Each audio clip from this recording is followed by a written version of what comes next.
El sonido del mar no te llega de repente, nada más aterrizar en la isla. No es algo que el pum pum de tu corazón te deje oír con facilidad.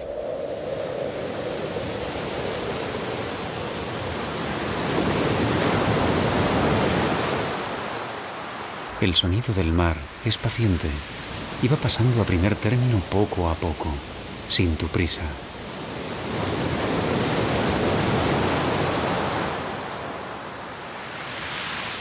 Y a veces, cuando está cerca la noche, te abre la puerta a su mundo, lentamente, hasta que en un instante revela su presencia. Poderoso, dueño y señor de todos los tiempos, de los tiempos grandes de los volcanes y de aquellos más pequeños de la raza de los hombres. Y contemplas cómo, una y otra vez, el mar bate sus olas como garras, arañando para sí la tierra que le pertenece. Al hombre lo que es del hombre, y al mar lo que es del mar.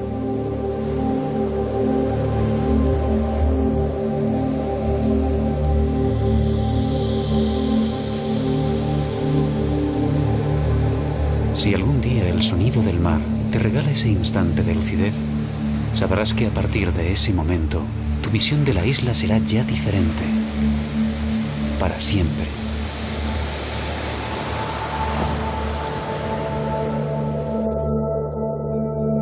Adentrarse en Lanzarote es como andar sobre la cima de un volcán. Un enorme y silencioso volcán cuya voz se dejó oír por última vez entre el 1 de septiembre de 1730 y el 16 de abril de 1736. Alcorote, Iniguaden, Mazo o Guajarto eran nombres de algunos de los pueblos que yacían bajo mis pies, sepultados por la lava. Hay un punto casi mágico en el Parque Nacional de Timanfaya.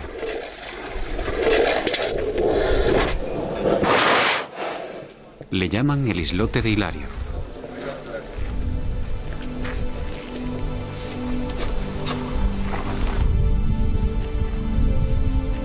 Allí, por extrañas relaciones de la mente, imaginaba a Don Quijote acercando con su lanza esos matojos. Veía sus bigotes erizados, su gesto delirante ante aquella grieta infernal, habitada por un dragón que exhalaba enfurecido su aliento de fuego. Porque allí, a apenas 6 metros de la superficie, la temperatura ascendía a más de 360 grados.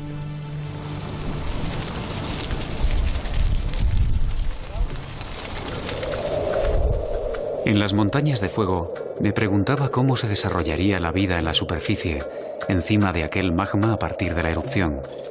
Me preguntaba por la diferencia entre los habitantes de ayer y los de hoy. Y caí en la cuenta de que ahora la puerta de entrada a la isla ya no era solo a través del mar, de que los nuevos viajeros llegaban a Lanzarote desde el aire, como las gaviotas, y de que yo era otra gaviota.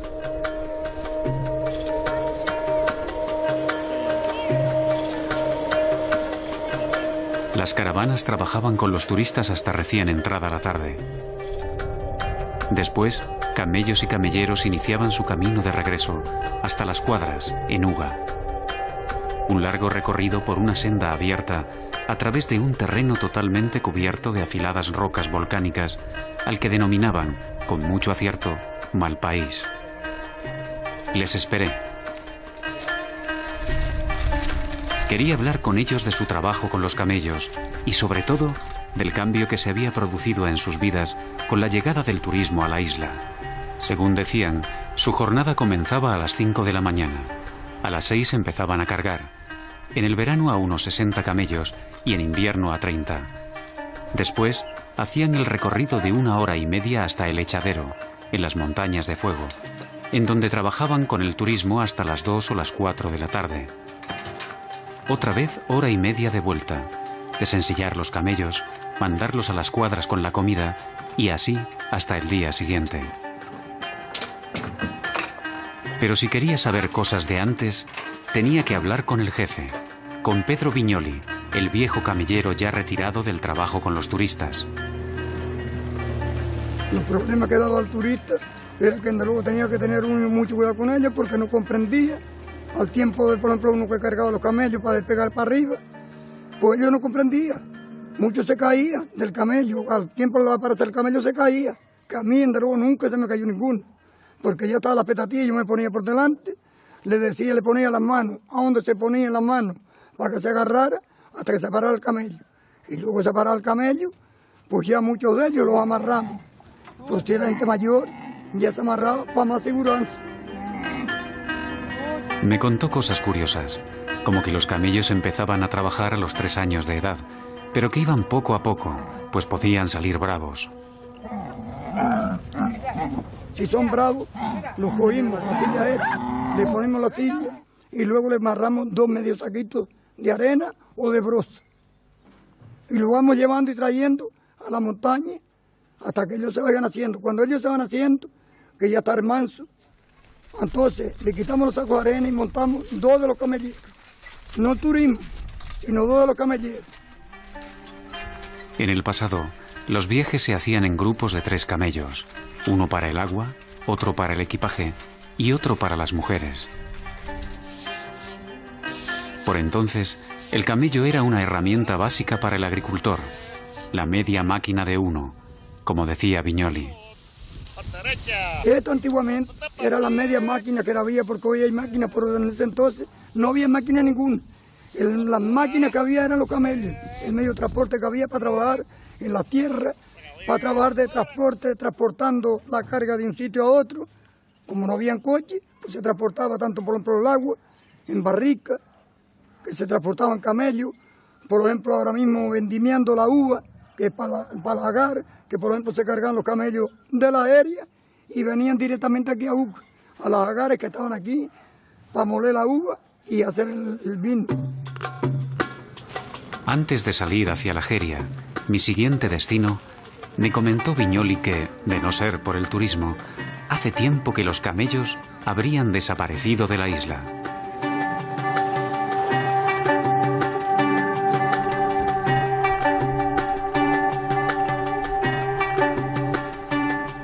Nunca había visto algo semejante. Grandes campos cubiertos de lava negra, negrísima, desmenuzada, a la que llamaban picón.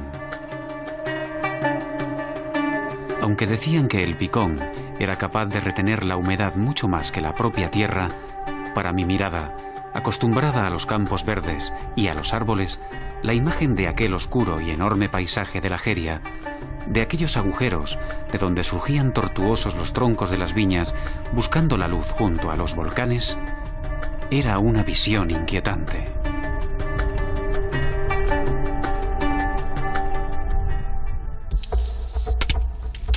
Tras las erupciones, aquellas gentes habían aprendido a cultivar sobre la lava, allanando los campos y cubriéndolos de tierra, estiércol y picón. Vida a partir de la nada. El grifo lo construyó don Ginés de Castro Estévez en 1775. Luego fueron sus descendientes, sus bisnietos, los que vendieron una parte de la hacienda a nuestro tatarabuelo, Gonzalo García Durán. Sin embargo, eso fue en 1850, pero posteriormente, hacia 1880, fue cuando nuestro bisabuelo compró el resto de la finca. Las raíces de la estirpe familiar de Fermín Otamendi, propietario de las bodegas El Grifo, eran unas de las más antiguas de la Jeria. Tras invitarme a probar sus vinos, Fermín me habló de las peculiaridades de los cultivos tradicionales, en forma de herradura, para proteger la planta de los vientos alisios que saltaban desde África hasta la isla.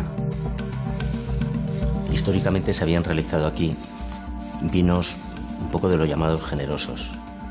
Sin embargo, iniciamos nosotros la elaboración de vinos tranquilos, haciendo unos blancos más ligeros, más afrutados, más un poco de la época. Pudimos realizar incluso las elaboraciones de vinos semisecos.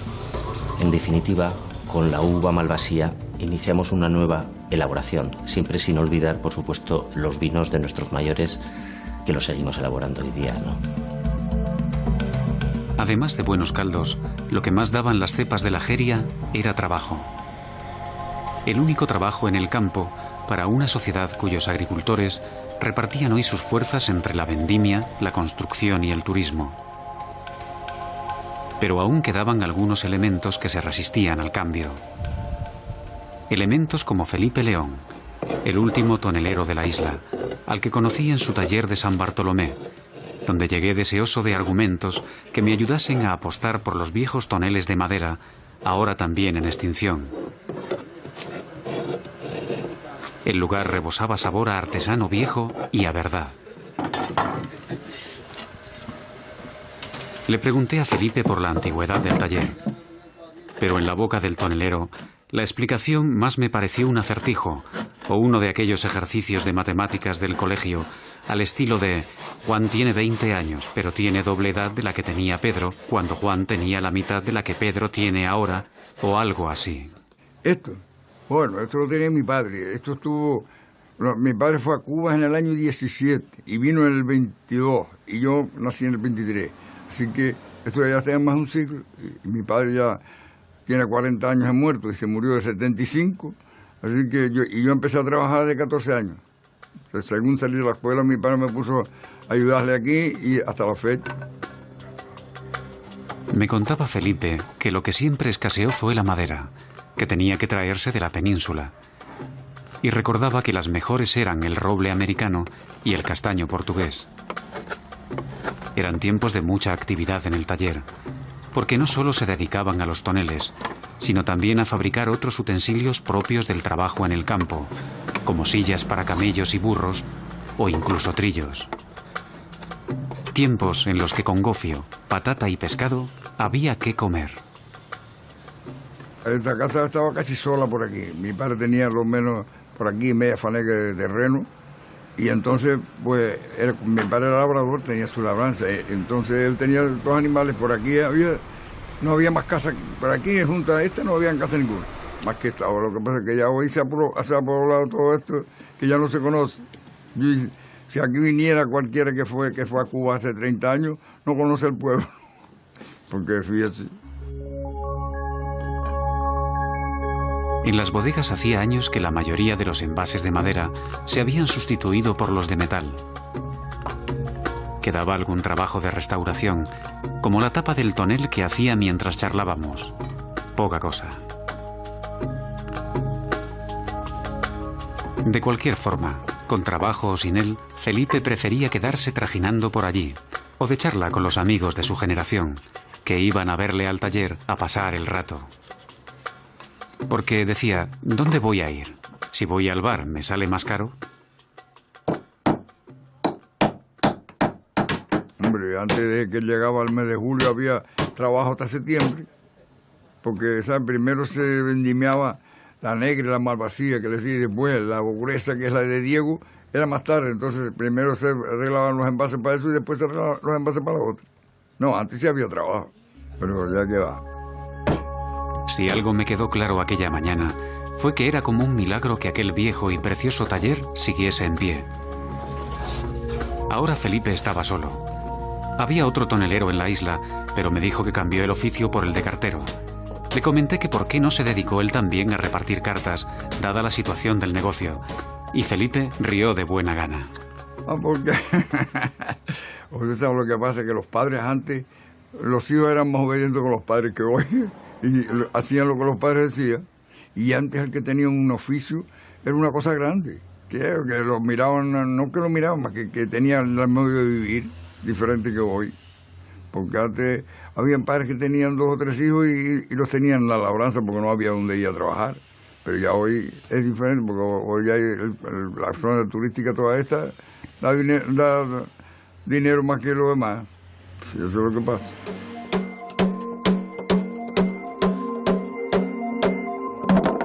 Eso es lo que pasa.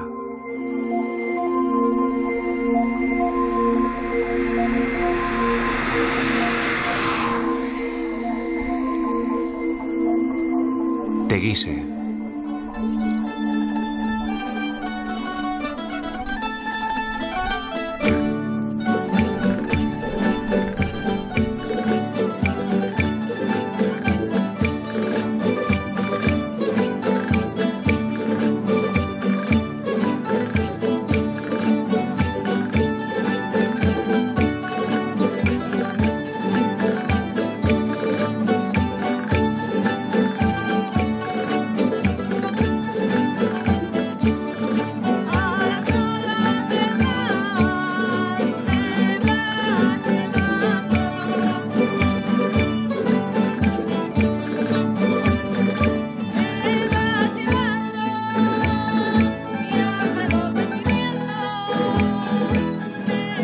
Capital de Lanzarote desde el siglo XV hasta 1847, Teguise fue erigida en el centro de la isla para evitar el ataque de las hordas de piratas que llegaban desde el mar.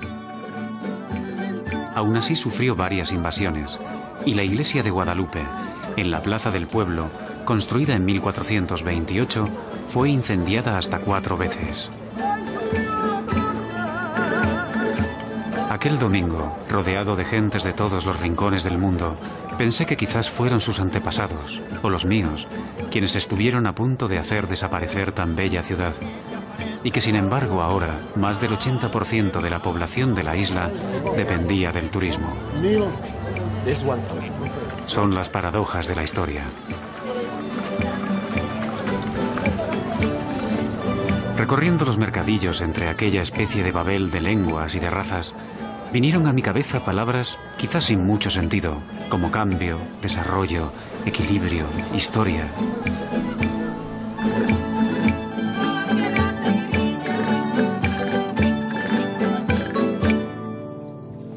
Total, que di las gracias a los músicos por la folía y después me perdí, camino abajo, buscando el mar.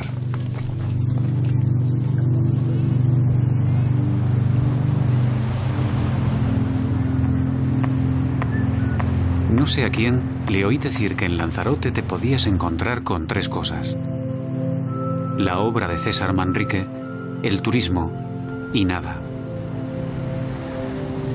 Y recuerdo que no solo no me gustó en absoluto esta visión tan simplista de la isla, sino que además era precisamente esa nada lo que más me interesaba en ese momento.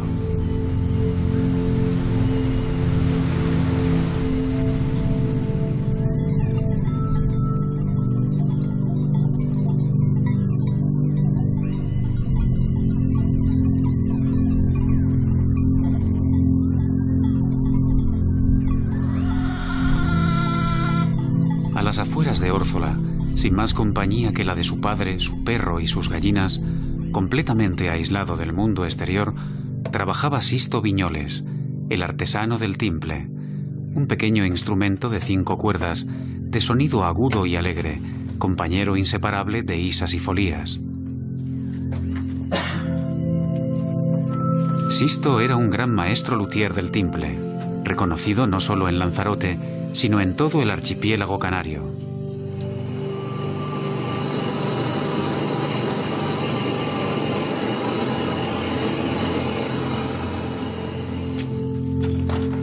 Si hubiera de hacerse una media, se diría que el número de piezas que salían de sus manos eran de unas 4 o 5 al mes.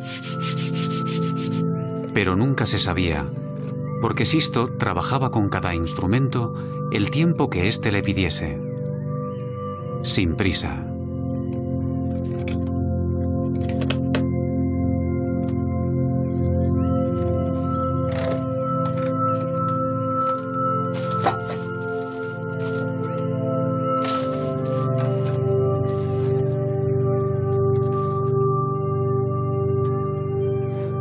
Como todos los días, pasaba por delante del taller José Domingo, el pastor poeta, con un pequeño rebaño de cabras que pastaba aquí y allá, con la vana esperanza de encontrar algo de comida debajo de las piedras.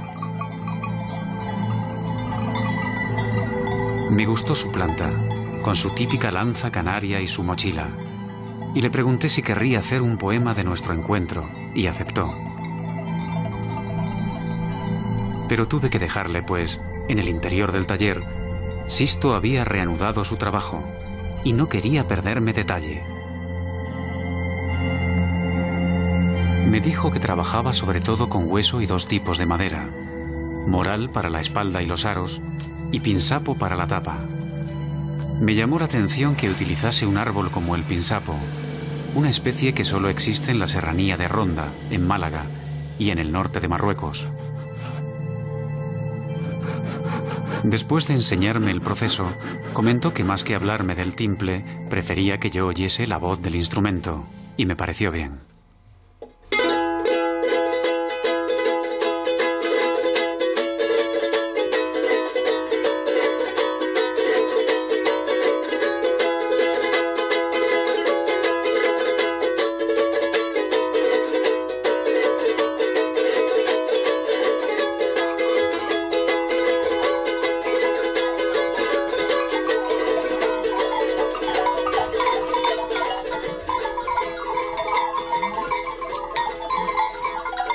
José Domingo tiene una treintena de cabras que, al verme entrar, empezaron a corretear de un lado para otro, haciendo de rabiar al viejo pastor.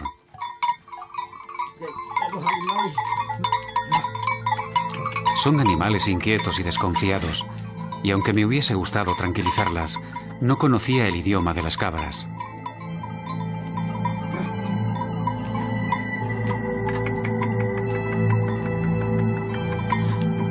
Lo que más llamaba mi atención era el acento y la musicalidad de la voz del pastor, que según decían, era propia de la zona de Órzola, en donde me encontraba.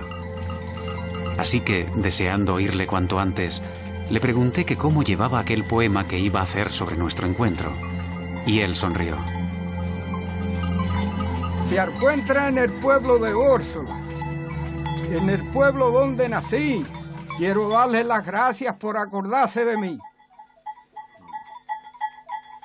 Y me preguntaron por mi oficio, y yo por educación. Yo he sido criado en el campo y mi oficio es pastor.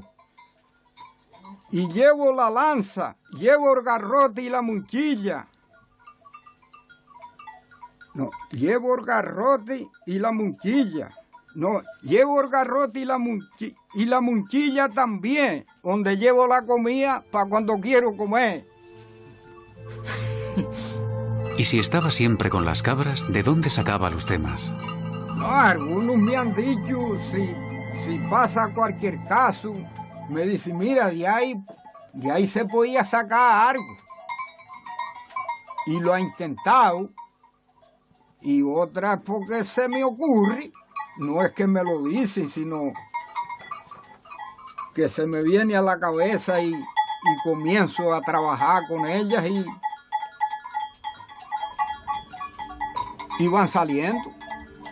Le pregunté si después las apuntaba en algún sitio, y entonces dijo: No, si yo no sé escribir. Las tengo escritas aquí, en la memoria. Inesperadamente, el viejo pastor daba en la diana de lo que yo buscaba en mis cuadernos de paso: la memoria no escrita.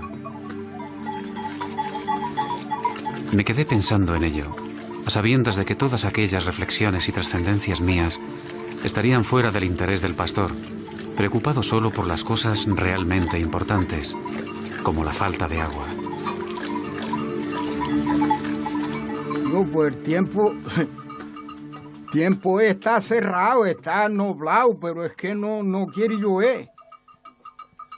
Y aquí es lo que estamos todos aclamando, por lo menos los del campo, los que tenemos animales, tierra, es que esto hace falta, que esto está muy seco. Pero no quiere llover, esperando a ver si viene.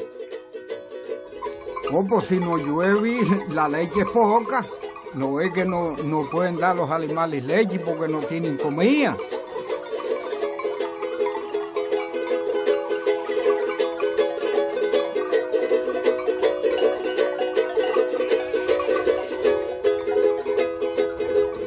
Se sabe que el pastoreo era la ocupación fundamental de los primeros pobladores de Lanzarote.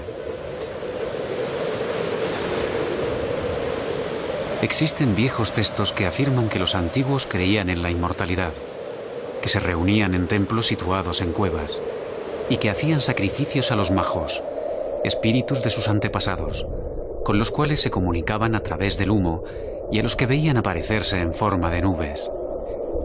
Sin embargo, como si la isla hubiese querido ocultar sus secretos, cubriéndolos bajo un manto de fuego y lava, apenas existen evidencias arqueológicas que lo confirmen. Tras las erupciones, las superficies de los ríos de lava se enfriaban, petrificándose, mientras por su interior la lava seguía fluyendo hasta el mar. De esa forma se creaban estos túneles de gran longitud, cuyos techos, por el peso de la roca volcánica, a veces se hundían, formando enormes aberturas en la cueva, denominadas jameos. Y es en estas cuevas y jameos donde aquel pueblo primitivo se refugiaba de los invasores que venían desde el mar en busca de esclavos. Tiempos de los que solo la leyenda tiene noticia.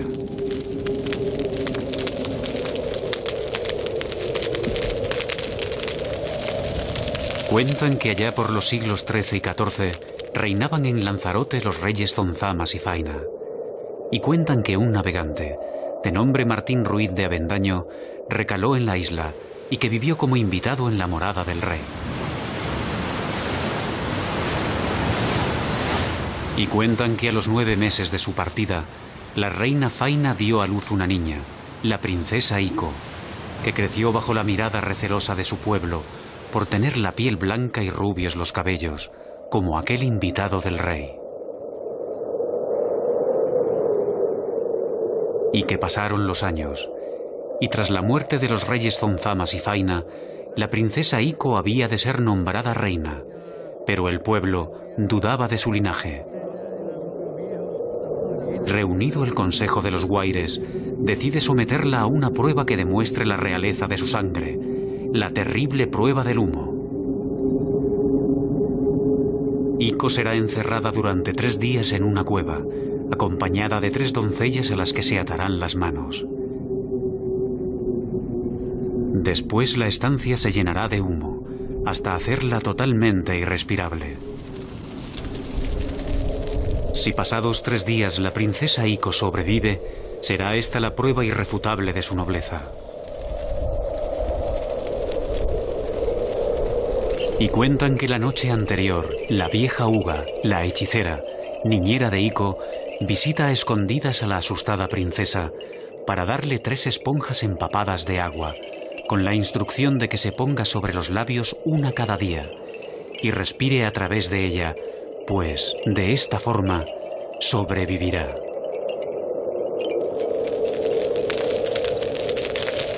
Y así ocurrió, puesto que a los 3 días, mientras yacían sin vida los cuerpos de las 3 doncellas que la acompañaban, la princesa Ico apareció triunfante en la entrada de la cueva, gobernando desde entonces a su pueblo, que con la superación de la prueba del humo ya no dudará de su nobleza.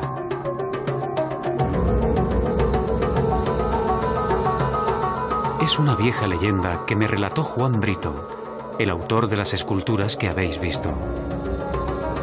Una bella leyenda que, de no ser cierta, pensé, sin duda merecería serlo. En cualquier caso, la leyenda de la princesa Ico formaba ya parte de la memoria genética del pueblo, incrustada para siempre en algún lugar de la cadena de su ADN, junto a la imagen de los espíritus de los antepasados, los majos, visibles para los ojos de su corazón.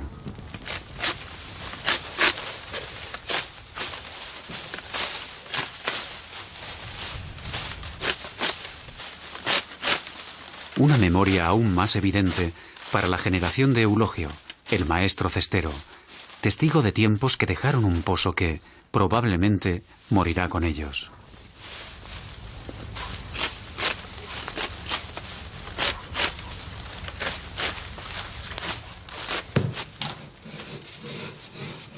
Eulogio tenía su taller en Aría. No podía ser de otra forma, puesto que en Aría era prácticamente en el único lugar de toda la isla en donde podía encontrar, y en cantidad, la materia prima para sus cestos, la hoja de palmera. No en vano Aría era conocida como el Valle de las 1000 Palmeras. Y mientras trabajaba en el taller, Eulogio trataba de transmitirme, con paciencia de viejo maestro, el significado de la palmera para la vida de antaño, enseñándome cómo se dividía la hoja para fabricar los 1001 utensilios cotidianos de la vieja sociedad. De ella salía el pírgano para los cestos, la palma ancha para esteras y seretas, la punta para las escobas y la empleita, blanca y finita, con la que las mujeres de la isla de la Graciosa tejían sus delicados sombreros. Y viendo a Eulogio trabajar en aquel cesto, no me atrevía yo a apostar si era más rápido con la palabra o con las manos. Antiguamente, pues era una cosa que se utilizaba pues para todo, ¿no? Porque de la palmera se sacaba pues la cesta, que era la que se usaba mucho para vendimiar. Después se sacaba el cesto, que le decimos, por lo menos yo le digo cesto macho, que es el redondo. Después luego se utilizaba, el cesto se utilizaba pues para, sobre todo para coger fruta, para coger papas. Y después tenía la barqueta que es la cumplidita, pues la usaban mucho también las mujeres para ir a la compra y para todas esas cosas, ¿no? Se hacían cestas para las mujeres de la graciosa, para el pescado. Y hoy esta cosa que se hace, pues se utiliza para cuestión del turismo, casi todo para cuestión del turismo. Se venden muchas cositas para poner pan, para cuestión de papelera, y otros unos ceniceros para colgar en las paredes, con un poco de arena adentro, y así. Sí. No se le da la utilidad que se le daba antes, ¿no? Porque antes no había otra cosa, hasta para la China, las carreteras se cargaba con cesta. Y entonces el que tenía 2 o 3 palmeras, pues al año le sacaba rendimiento con él. Situada en la falda del volcán de la Corona, en el norte de la isla, Aría era conocida desde antaño, además de por la belleza de un paisaje teñido por el verde de las palmeras, por ser la sede de los artesanos que trabajaban para todos los campesinos y pescadores de Lanzarote. Pero eso era antes del advenimiento del imperio del caucho, del asfalto y de las gaviotas con travel checks.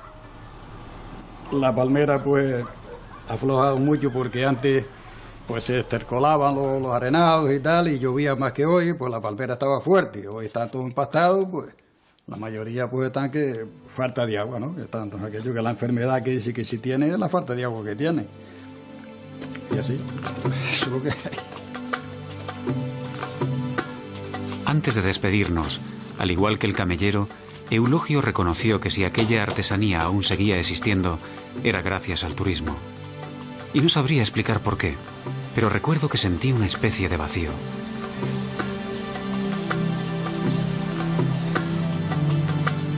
Caminé por las calles de Aría, como buscando respuestas a preguntas no formuladas, y me entró hambre. Pregunté por un lugar tranquilo, en donde comer algo propio de la tierra. Y entonces me hablaron de la casa de Inés. La ropa vieja son los garbanzos, zanahorias, la carne y las papas fritas. Y el pescado lo pongo en orégano, vinagre, 2 horas. Después lo paso por huevos batidos y por pan rallado.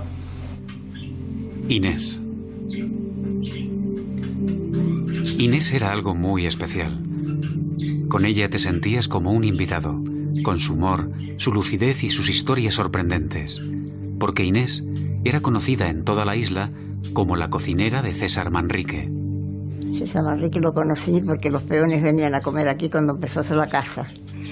Y después dice, vamos deprisa que viene César Manrique. Y digo, ay, qué ganas tengo de verlo en persona, que no lo veo sino en la tele. Después, al segundo día, aparece César Manrique con su mono. Dice, aquí estoy, doña Inés, en persona. Y después comió, le gustó la comida y siguió comiendo un montón de años. Y siempre le decía yo, digo, usted se muere en el escritorio, siempre allí, como estaba pintando, y tú te mueres en la cocina.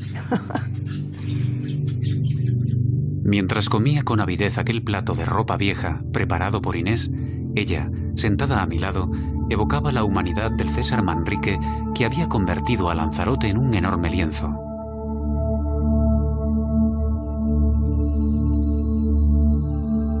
Un lienzo que marcó toda la vida de la isla, especialmente a partir de los años 60, con el desarrollo del turismo y de espacios como los Jameos del Agua, cuya extraña belleza había cautivado a millones de personas desde entonces.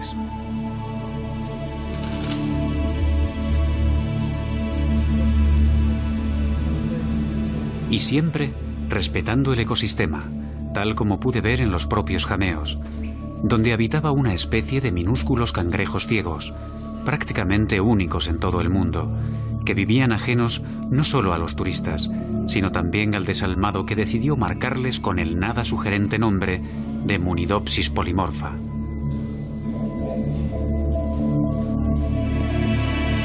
La obra de César Manrique contribuyó a que la UNESCO declarara a Lanzarote reserva de la biosfera un año después de su muerte, por accidente de tráfico, en septiembre de 1992. Siempre me decía, porque yo decía, cuando me pregunta qué edad tengo, ay, me da que yo decir, porque soy vieja, y dice, cállate la boca, que a mí me gusta que me pregunten para que sepa que he vivido mucho. Pero él llegaba aquí, mira, tanto pobres como ricos, comía gente aquí, hasta 20 y pico daba yo de comer antes, cuando él venía, y alguno que veía, que como aquí conmigo, que como aquí conmigo. Venían las millonarias, venía tanta gente, y pues, me acuerdo que Dolores Pradera estaba comiendo moras, que cogí moras, no sé lo que son moras, ¿verdad? Se manchan los pantalones blancos todos. Y dice, ay, ahora que me tengo que embarcar. Y después le di una mora verde. Y digo, si piensas que tengo pena, no tengo pena, maldita, que la mancha de la mora con otra verde se quita, y lo apuntó en un papel para llevarlo para allá. Fue lo que yo le di. Y con la mora verde se le quitó.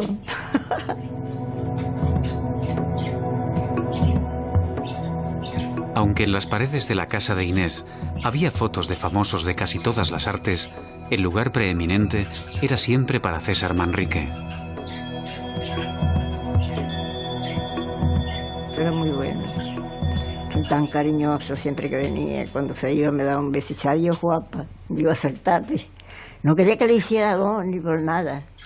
Tú dime primo, dime César, pero don César no me digas nunca. Y no se lo dije.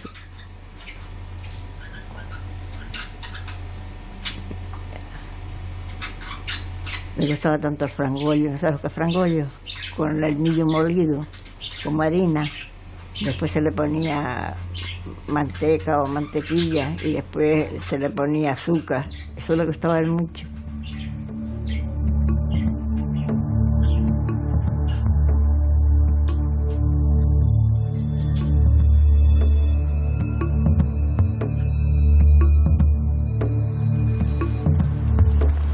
La última fase de mi viaje era el archipiélago Chinijo, un grupo de pequeñas islas situadas al norte de Lanzarote.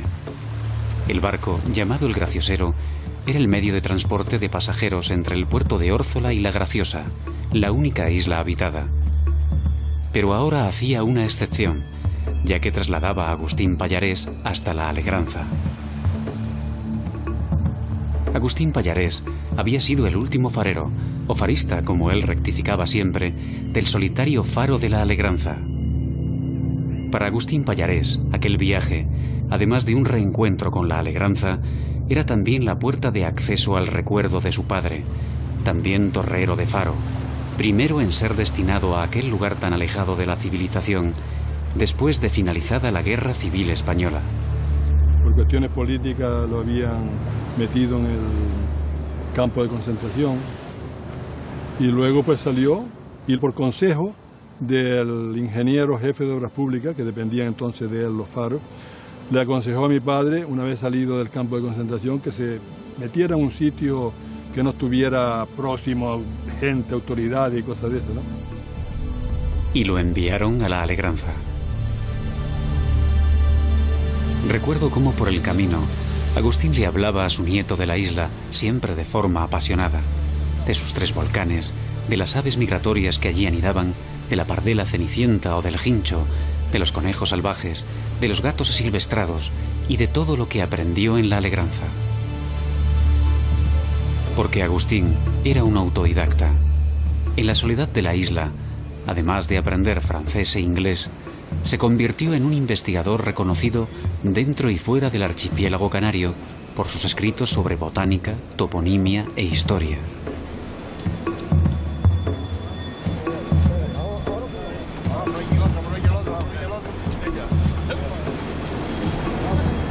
Yo llegué aquí a los 8 años, procedente del Faro de Arinaga, en Gran Canaria, que mi padre era farista. Llegué aquí con mis hermanos, con toda la familia, y nos adaptamos perfectamente a la vida esta en plena naturaleza. Mis padres eran muy aficionados a los libros y tenía una cantidad de libros asombrosos. No solamente libros de literatura. Me acuerdo, por ejemplo, los libros, las novelas de Julio Verne, casi todas me las leí en esa época, porque debo decir que llegué a los 8 años, pero estuve aquí hasta los 15 años, de manera que nos pasamos aquí 7 años casi seguidos, sin salir apenas. Novelas de Walter Scott, La isla misteriosa de Stevenson, novelas de Salgari, es decir, novelas estas de aventura que para la edad esa pues eran muy atractivas, ¿no? Los primeros 7 años transcurrieron entre 1937 y 1944, Después volvería, ya de mayor, a ocupar el mismo puesto que dejara su padre. Cuando llegamos, las señales de emergencia, cuando ocurría un caso serio, grave, pues se hacían haciendo una hoguera en la falda de la montaña que está aquí al sur de la isla, y si era de día, pues veían el humo, y si era de noche, pues veían las llamas, la gente de la Graciosa.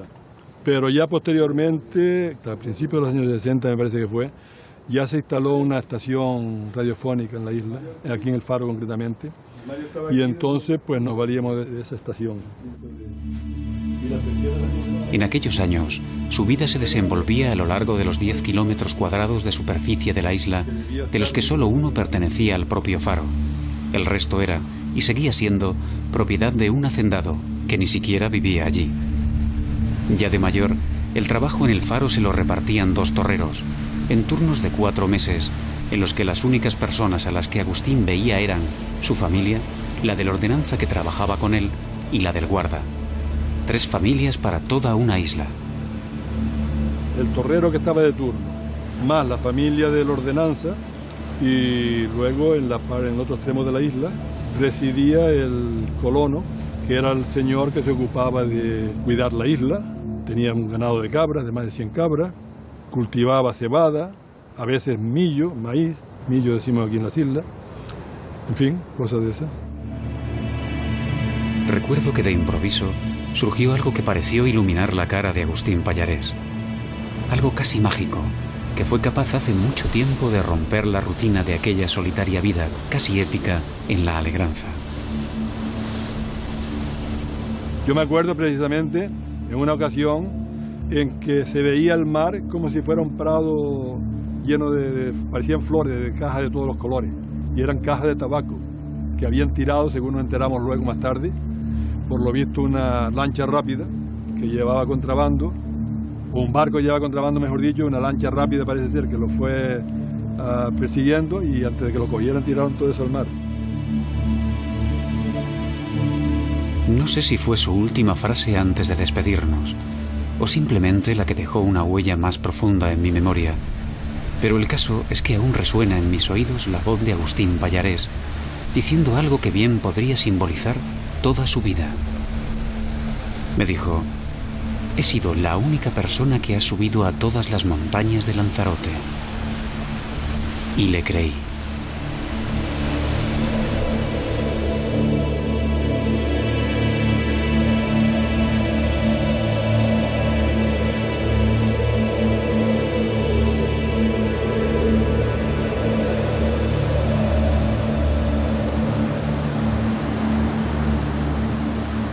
Me contaron que antaño las gentes de la Graciosa recorrían la cara norte de la isla para recoger el pequeño maná que llegaba del mar, como maderas preciosas, barricas de ron, alpacas de caucho, paquetes de mantequilla amarillita y hasta botellas con mensajes.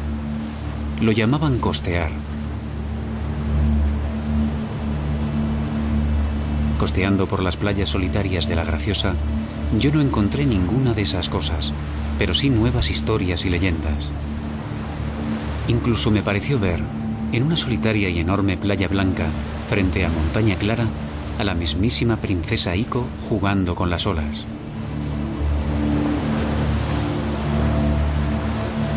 Hay otra playa, en la falda de la Montaña Amarilla, en donde está la Cueva Hospital. Es un lugar que tiene algo mágico, en el que se han encontrado dedales, hilo viejo y agujas, además de restos de enterramientos por los alrededores. Y es que dicen que los antiguos pobladores llevaban a la Cueva Hospital a los viejos moribundos y a los enfermos para no contagiar al resto de los habitantes, y que las mujeres se sentaban junto a ellos a coser y a esperar. En la Graciosa, separada de Lanzarote por una franja de mar llamada El Río, había 2 pueblos: Pedro Barba, prácticamente deshabitado, y Caleta de Sebo. Y no sé si es porque antes los hombres marchaban durante meses al mar y las mujeres tenían que hacerse cargo de todo, pero el caso es que era un mundo controlado por mujeres. Y si alguien lo dudaba, no tenía más que hablar con Margarona. Soy nací en la isla de la Graciosa, aquí. Aquí me parió mi madre y aquí estoy, con 55 años arriba. Ahora, debido a las restricciones impuestas en el archipiélago Chinijo, tras ser declarado reserva de la biosfera, la pesca había aflojado, pero las mujeres seguían mandando en la pequeña isla. Yo me acuerdo cuando yo iba al colegio, la mitad de las veces ni iba, si no me cogía una caña me iba a pescar a la punta del muelle. Aquí hay quien tenga matrícula, yo también tengo otra, una matrícula que le dicen para enrolar en los barcos. Yo estuve enrolada en el mío y aquí en La Graciosa hay mucha gente que está enrolada en los barquillos. Son patrones también, mujeres. ¿Qué le gusta? Margarona tenía una pequeña tienda en donde atendía los asuntos de La Graciosa. El papel mío es todo. Si hay alguna enfermedad, el médico, pues bueno, también cuenta conmigo para llamar a la ambulancia cuando él no tiene contacto con ellos. Llamamos también cuando no puede salir el barco de aquí a Úrsula a trasladarlo, llamar el helicóptero para que venga y movimientos para todo, lo que haga falta. Cuando no hay agua, llamar para qué es lo que pasa. Cuando no hay luz, qué es lo que pasa, que porque se marchó. Ya no tenemos problemas porque el año pasado tuvimos que comer las uvas al oscuro. Pero ya no va a ocurrir porque tenemos un grupo que me costó trabajo para ponerlo aquí y ya lo tenemos. Además de Margarona estaban otras mujeres, como Enriqueta, la de la pensión Enriqueta. Un lugar donde podías mantener una agradable conversación con Marcial Luis, marido de Enriqueta, ya jubilado, quien me decía que si el día que se muriese le hacían una parranda, se levantaba. En la casa de Enriqueta también podías alquilar uno de los pocos coches que hay en todo el pueblo, que aún conserva sus preciosas y blancas calles de arena, sin asfaltar.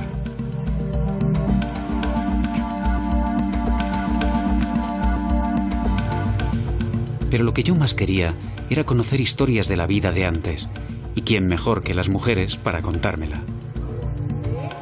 El hombre trabajaba muy duro porque se iba al mar. La mujer se quedaba en la casa con los quehaceres de la casa y aparte atender el pescado. Y cuando cogían menudos, como los sartes, los chinchorros que llamaban aquí, porque la mujer tenía que desjucharlo, lavarlo, tenderlo, recogerlo, y antes de recogerlo tenía que darle una vuelta en el tendero, y todo eso era trabajo de la mujer, así que el trabajo aquí era compartido. A Dolores la conocí una tarde en casa de Agustina, con la que se reúne para tejer la empleita sacada de la hoja de palma y a hacer sombreros. Para guisar la comida teníamos que ir a buscar la leña a donde la consiguieran. Si íbamos a buscar la leña, guisábamos la comida, comíamos, después íbamos a mariscar, a coger marisco, lo traíamos, lo guisábamos, lo poníamos donde teníamos que ponerlo, para el día siguiente ir otra vez risco arriba. Con aquello comprábamos el risco. Lo que teníamos que comprar de comida para la casa. El impresionante risco de Famara, en Lanzarote, desde donde puede verse el archipiélago Chinijo en su totalidad, era un elemento básico en la historia de estas mujeres. Porque antes, en La Graciosa, no tenían nada. Y toda su vida dependía de que las mujeres, cada día, atravesasen en un barquito el río y después ascendiesen por el risco para vender o canjear, en haría, cualquier cosa que sacaran de la mar o de costear por gofio, harina o azúcar. Y así otra vez en risco abajo con la carga, hasta el día siguiente. Y a llegar con todo aquello mojado, que hoy nos extrañamos de lo que vemos en la tele ahí en esos sitios tan, que nos vemos desnuditos, nos vemos con los saquitos a cuestas, los moritos y todo, y lo nuestro fue igual que los moros. Es que todavía no lo hemos reconocido bien, pero lo que se ve en la tele es verdadero a lo que nosotros pasemos. En aquellos tiempos los hijos pequeños también trabajaban. Con apenas 9 años los niños se iban al mar y las niñas a mariscar, como contaba Inocencia. Mi madre y otras como el estilo de mi madre iban embarazadas y llevaban una cesta o un saco a la cabeza y luego llevaban hasta a veces los niños ya nacidos con un delantal atado aquí y después las puntas se les ataban al cuello y allí llevaban al niño para poderse levantar el saco, la cesta para aliviarse la cabeza. Así que aquí pasamos, aquí no teníamos iglesia, no teníamos cementerio, no teníamos aguadas con que recoger el agua, no teníamos muelle, no teníamos nada. Los zombies se marchaban a la costa a pescar a Cabo Blanco y las mujeres nos quedábamos aquí. 9 meses, hasta 9 meses estaba. Mi hija, la mayor, no la conoció el padre. La quedé embarazada cuando se marchó por la costa, nació la niña, tenía la niña un mes y él se venía. Yo le daba a uno hasta vergüenza cuando venían los maridos, le parecía a uno que era el novio. Porque es verdad, tanto tiempo sin verlos, ay Dios.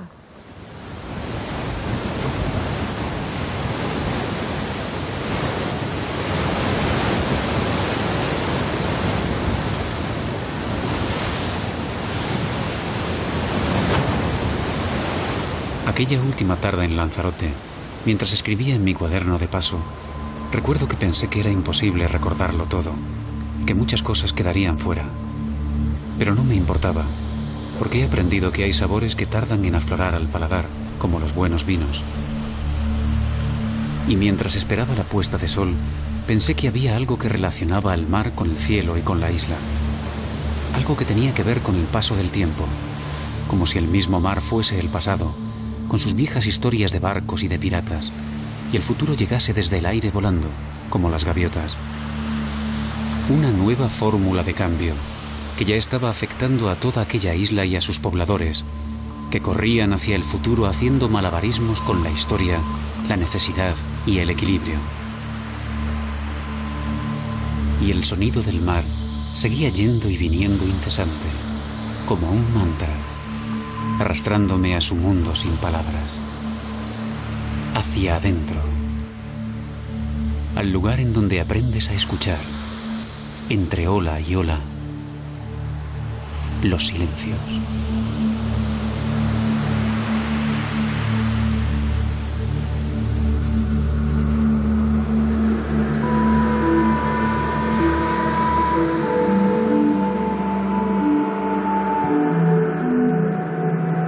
Podían salir bravos.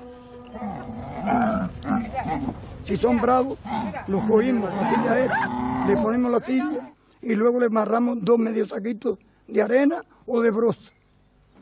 Y lo vamos llevando y trayendo a la montaña hasta que ellos se vayan haciendo. Cuando ellos se van haciendo, que ya está el manso, entonces le quitamos los sacos de arena y montamos 2 de los camelleros.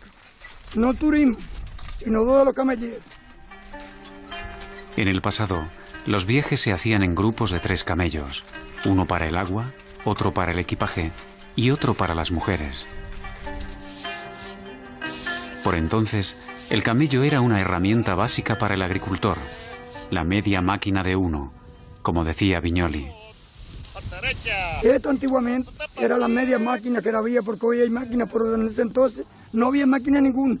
Las máquinas que había eran los camellos, el medio de transporte que había para trabajar en la tierra, para trabajar de transporte, transportando la carga de un sitio a otro.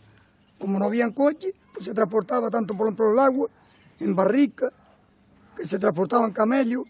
Por ejemplo, ahora mismo vendimiando la uva, que es para lagar, que por ejemplo se cargaban los camellos de la aérea y venían directamente aquí a Uca, a las agares que estaban aquí, para moler la uva y hacer el vino. Antes de salir hacia la Jeria, mi siguiente destino, me comentó Viñoli que, de no ser por el turismo, hace tiempo que los camellos... Quería hablar con ellos de su trabajo con los camellos y, sobre todo, del cambio que se había producido en sus vidas con la llegada del turismo a la isla. Según decían, su jornada comenzaba a las 5 de la mañana. A las 6 empezaban a cargar. En el verano a unos 60 camellos y en invierno a 30. Después, hacían el recorrido de 1 hora y media hasta el Echadero, en las montañas de Fuego, en donde trabajaban con el turismo hasta las 2 o las 4 de la tarde. Otra vez 1 hora y media de vuelta, desensillar los camellos, mandarlos a las cuadras con la comida y así hasta el día siguiente. Pero si quería saber cosas de antes, tenía que hablar con el jefe, con Pedro Viñoli, el viejo camellero ya retirado del trabajo con los turistas. Los problemas que daba al turista era que luego tenía que tener uno mucho cuidado con ella porque no comprendía. al tiempo de, por ejemplo, uno que cargaba los camellos para despegar para arriba, pues ellos no comprendían. Muchos se caían del camello, al tiempo para hacer el camello se caía. Que a mí, en luego, nunca se me cayó ninguno, porque ya estaba la petatilla y yo me ponía por delante, le ponía las manos, a donde se ponían las manos, para que se agarrara, hasta que se parara el camello. Y luego se parara el camello, pues ya muchos de ellos los amarramos. Pues si era gente mayor, ya se amarraba para más seguridad. Me contó cosas curiosas, como que los camellos empezaban a trabajar a los 3 años de edad, pero que iban poco a poco, pues...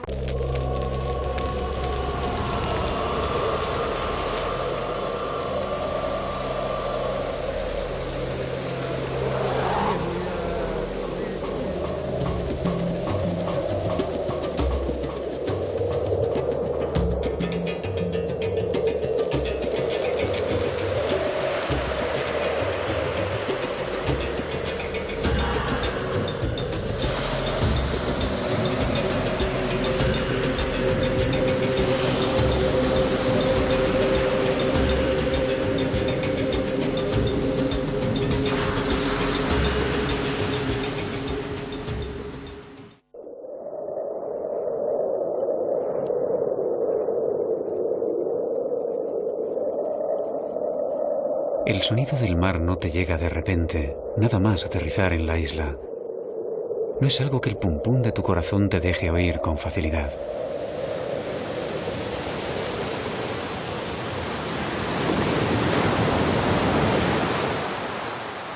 El sonido del mar es paciente y va pasando a primer término poco a poco, sin tu prisa.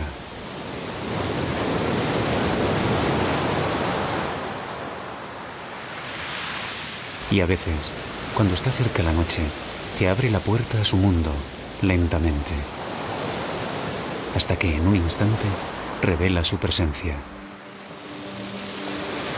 Poderoso, dueño y señor.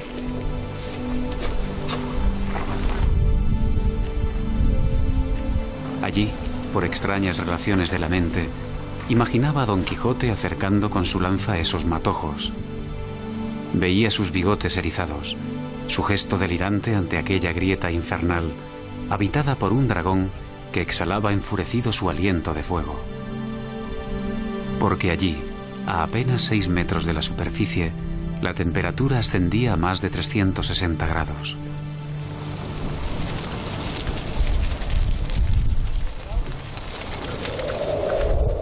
En las montañas de fuego me preguntaba cómo se desarrollaría la vida en la superficie, encima de aquel magma a partir de la erupción.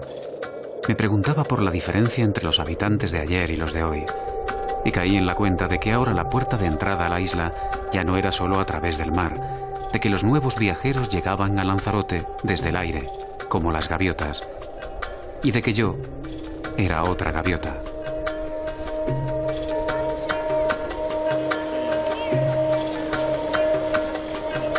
Las caravanas trabajaban con los turistas hasta recién entrada la tarde. Después, camellos y camelleros iniciaban su camino de regreso hasta Las Cuadras, en Uga. Un largo recorrido por una senda abierta a través de un terreno totalmente cubierto de afiladas rocas volcánicas, al que denominaban, con mucho acierto, Malpaís.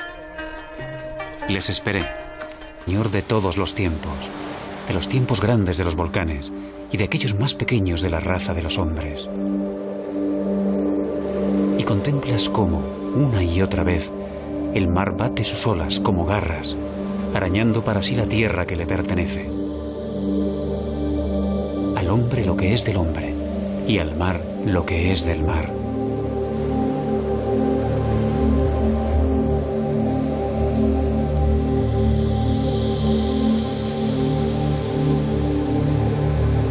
Si algún día el sonido del mar te regala ese instante de lucidez, sabrás que a partir de ese momento tu visión de la isla será ya diferente, para siempre.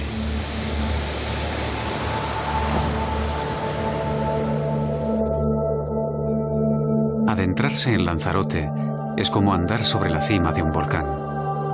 Un enorme y silencioso volcán cuya voz se dejó oír por última vez entre el 1 de septiembre de 1730 y el 16 de abril de 1736.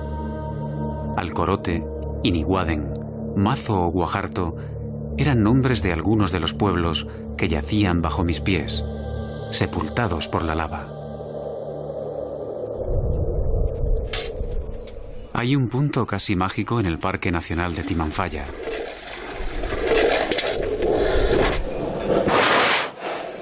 Le llaman el Islote de Hilario.